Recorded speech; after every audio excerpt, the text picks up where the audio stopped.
केंद्रात आणि राज्यात तुमचं सरकार आहे तरी देखील तुम्हाला मोर्चा काढावा लागतोय, काय सांगाल? 2 मिनिट आत्मनिर्भर भारताचं स्वप्न घेऊन या देशाचे पंतप्रधान आदरणीय नरेंद्र मोदी साहेब निघालेले आहेत आणि या राज्यातला शेतकरी आत्मनिर्भर भारत या संकल्पनेला खऱ्या अर्थानं मोदी साहेबांच्या बरोबर पावलाला पाऊल देऊन खांद्याला खांदा देऊन चालायला तयार आहे। स्वदेशीचा नारा दिलेला आहे, निश्चितपणानं आम्ही त्याचं स्वागत करत आहोत आणि म्हणून आमचं एकच मागणं आहे की शेतकऱ्याला आत्मनिर्भर बनवायचं असेल तर शेतकरी विरोधी कायद्याच्या ज्या बेड्या आहेत त्या बेड्या तोडून काढाव्या लागतील आणि दुसऱ्या बाजूला स्वदेशी जर भक्कमपणानं या देशामध्ये जर स्वदेशीचा प्रसार करायचा असेल तर शेतकऱ्याच्या शेतमालाला बाजारपेठ उभा करून द्यावी लागेल आणि बाहेरच्या बाजारपेठेवरती लगाम घालावा लागेल आणि निर्यातीला शेतकऱ्याच्या शेतमालाला मोकळीक द्यावी लागेल ही मागणी घेऊन आज खऱ्या अर्थानं आम्ही या ठिकाणी आलेलो आहोत। एका बाजूला मी शेतकरी चळवळीतला कार्यकर्ता आहे। हवामान खातं जसं हवामानाचा अंदाज सांगतं की या जिल्ह्यामध्ये मुसळधार पाऊस पडणार आहे, या जिल्ह्यामध्ये 60 किलोमीटर ताशी वारं वाहणार आहे। तसं आम्ही शेतकरी चळवळीतले कार्यकर्ते सरकारला शेताभाताचा गावगाड्याचा हवामानाचा अंदाज सांगायला या ठिकाणी आलेलो आहे की नेमका गावगाड्याला काय पाहिजे, नेमकं त्या दृष्टीनं आपण काय करायला पाहिजे। आता शेतकऱ्यांपैकी काही मागण्या राहिल्यात का?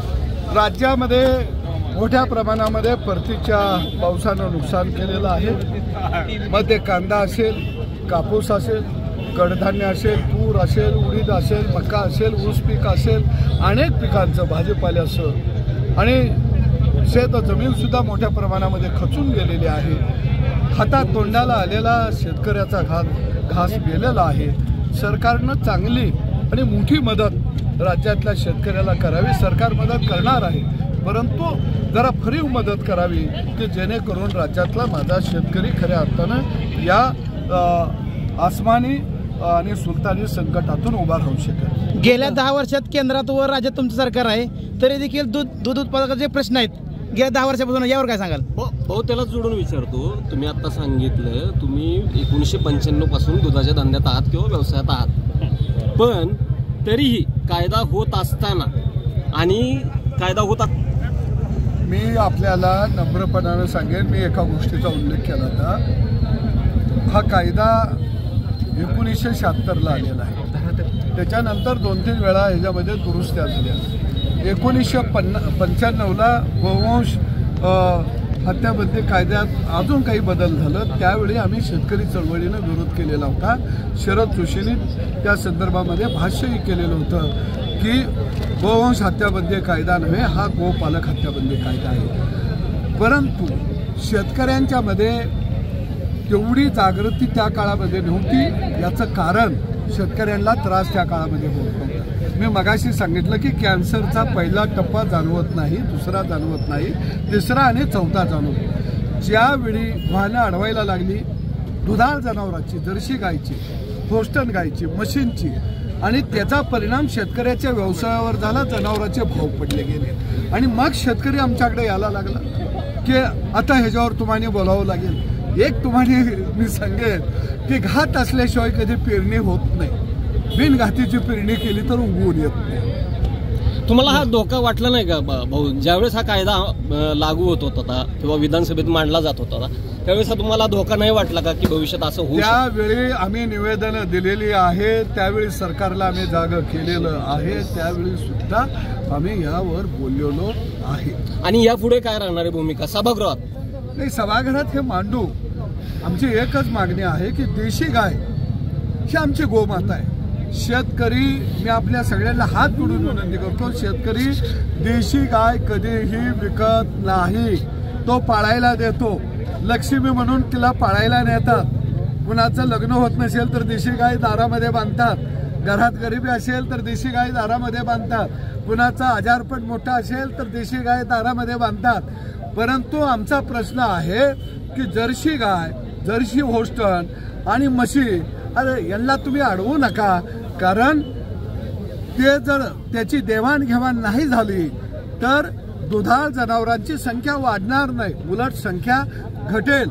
दररोज मटण खाल्लं जातं बोकडाचं, मेंढीचं, शेळीचं, म्हणून शेळ्या मेंढ्या संपल्या नाही, त्याची संख्या उलट राज्यामध्ये 2025च्या जनगणनेमध्ये वाढलेली आहे. कोंबड्या ट्रकच्या ट्रक भरून जाते त्या, मग सफायला पाहिजे होत्या, पण पोल्ट्र्यांची संख्या वाढलेली आहे. आणि राज्यामध्ये दुधाळ जनावरं, गाय आणि म्हैस, जर्सी होस्टन याची संख्या घटलेली आहे. म्हणजे ह्याचाही कुठेतरी अभ्यास करणं अत्यंत गरजेचं आहे. हे शेतकऱ्याचं अर्थशास्त्र आणि ते मोडू नये ही माझी प्रामाणिक इच्छा आहे. गोपीचंद राज्यातील गोशाळांची चौकशी करणार आहे का? मी मागणी केलेल्या राज्यातल्या सगळ्या गोशाळेची चौकशी करावी. त्यांनी पोलिसांच्याकडे जप्त करून घेतलेली जनावरं किती आहेत, आता गोशाळेमध्ये किती जनावरं आहेत, ते गोशाळा जनावरं ठेवण्याच्या लायकीच्या आहेत का, तिथं किती घाण आणि चिखलाचं साम्राज्य आहे, तिथल्या जनावराला चारा पाणी व्यवस्थित मिळतं का, याची सुद्धा चौकशी होणं गरजेचं आहे.